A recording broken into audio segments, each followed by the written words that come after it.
Hello summoners, welcome back to another Alliance War video, and in this one we're going up against the Singapore Alliance.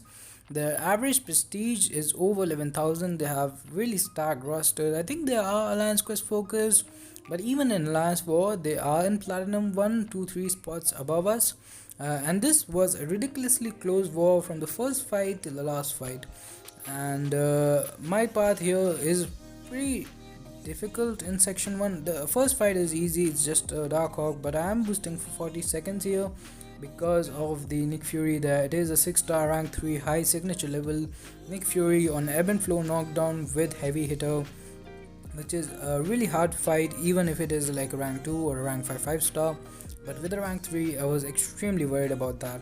The first fight here is just this Dark Hawk again. I could have used Medusa as well. It is really straightforward. Basically, unless you push him to his SP3, there is no way you can die here with Magneto. So I was just trying to build to my SP3, and after that, the perfect block against metal characters is just so helpful. Like you saw there, we didn't take much block damage. We have a lot of prowess, we don't have that much power. There we could have messed up, but the unstoppable saved us, and again as you can see we didn't take much damage, but I think the power drained, which was a little bit annoying, and I think I will start hitting like basic hits to build up some power. Because of the defensive ability reduction, the auto block is failing, as you can see here. Even his regeneration will be reversed, although like it's not that much regeneration anyways. And now we're going to start building up the the prowess again, with the heavy hitter, with the ebb and flow knockdown Fury, and the prowess we're going to do some crazy damage. Like this is so much overkill on the SP3. You can just not care about his power meter once you reach your SP3. Like I think the first hit of the SP3 will alone just kill him. Yeah, so plenty of overkill there. And we move on to the next fight, which is the fight which I'm really worried about. This rank 3 6-star Nick Fury. I'm going to use Archangel there. I have successfully soloed this guy many times, but I have died to him in the past. Like I think 3 wars ago I died to this guy, and once you die to him, he just gets so much worse in his second phase, like if the fight starts in the second phase.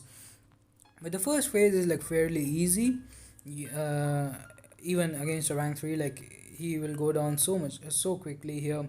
As you can see, we have 2 neurotoxins up already, 3 poisons, 3 bleeds, and now 5 neurotoxins. We go for a random heavy attack there, like we didn't get stun for some reason, but now we have 5 neurotoxins up. We get the stun, we go for another heavy attack, like less than 40 seconds in, and the first phase is down.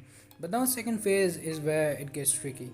So with Archangel, like I saw people take this with rank 3 6-star Omega Red. It's a really tough fight with that as well.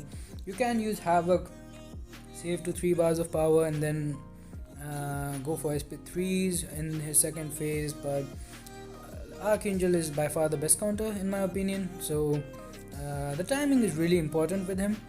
Like you see here, I'm going to hold my heavy attack till the unstoppable goes away, then use my heavy attack, and it's a really long animation. Even when you're using special, it is a bit risky. I would like to have an indestructible boost for this fight, but I am out of that because I used so many in the past wars. But anyways, so Fintech's war is also uploaded on the channel, by the way. If you want to see how that Ebony Maw went down, and a lot more like cool Quake Alliance War, high tier Alliance War gameplay under pressure, so do definitely check that video out if you haven't already. But now we move on to section 2. We have some more Magneto gameplay and a really hard fight. This is like, at the start of this fight I accepted that I will die, but it's a really good comeback as well. Like I didn't actually make a mistake. I used a combat regeneration boost as well. As you can see, I am boosted pretty decently. This is a 565 Killmonger, I guess, and he was indestructible for so long in this fight. So first heavy attack, first parry, I didn't get it. Second parry, I used a heavy attack, no bleeds. Second parry, heavy attack, 1 bleed. And now I have 3 bleeds on him, but I have to bait this SP2. He goes indestructible, like 3 indestructible from his SP2, 1 indestructible from the stubborn, and like even 30 seconds in we have 0 neurotoxins on him. Like really bad RNG. We are cornered, we take a huge like SP2 damage, we hit him a lot of times, no neurotoxin. So first time, like almost 1 minute in the fight, and this is the first time we're going to get neurotoxins in.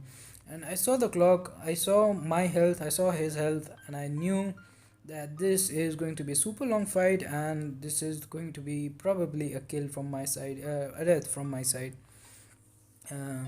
But like he now, when the neurotoxins are on, he will even take damage while he is indestructible.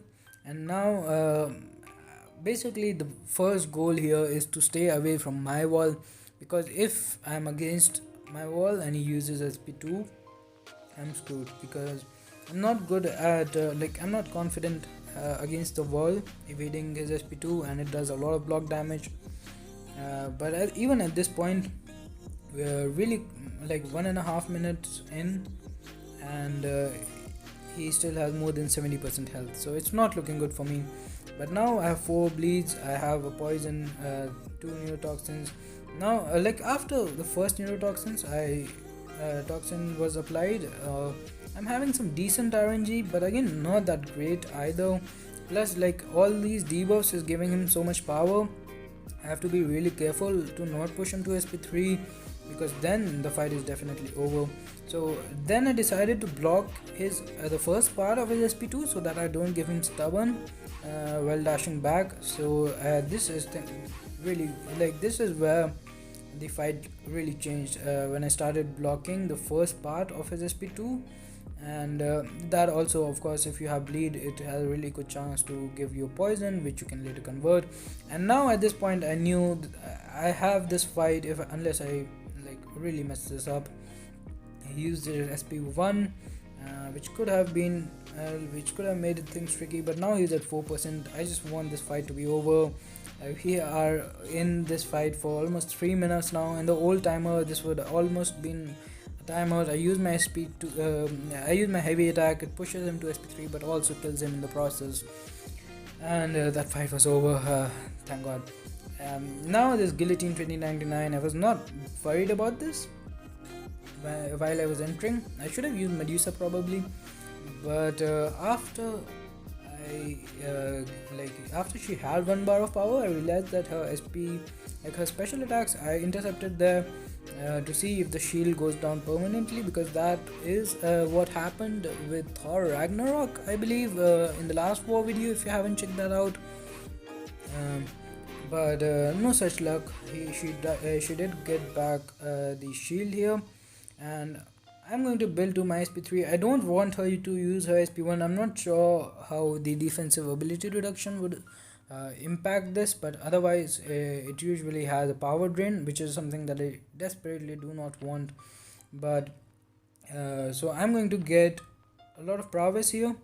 I think I am waiting to bait SP2 to not take any risk, although I probably would have been fine if I had pushed her to her SP3 and launched my heavy SP3 then.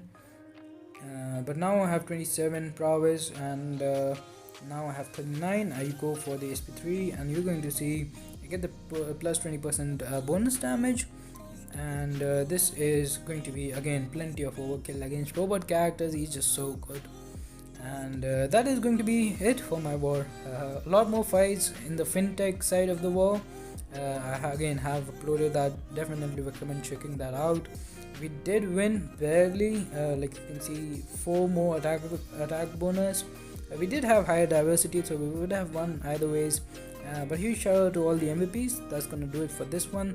Thanks for watching. Have a nice day. Subscribe to the channel for more content, and stay safe. Bye bye.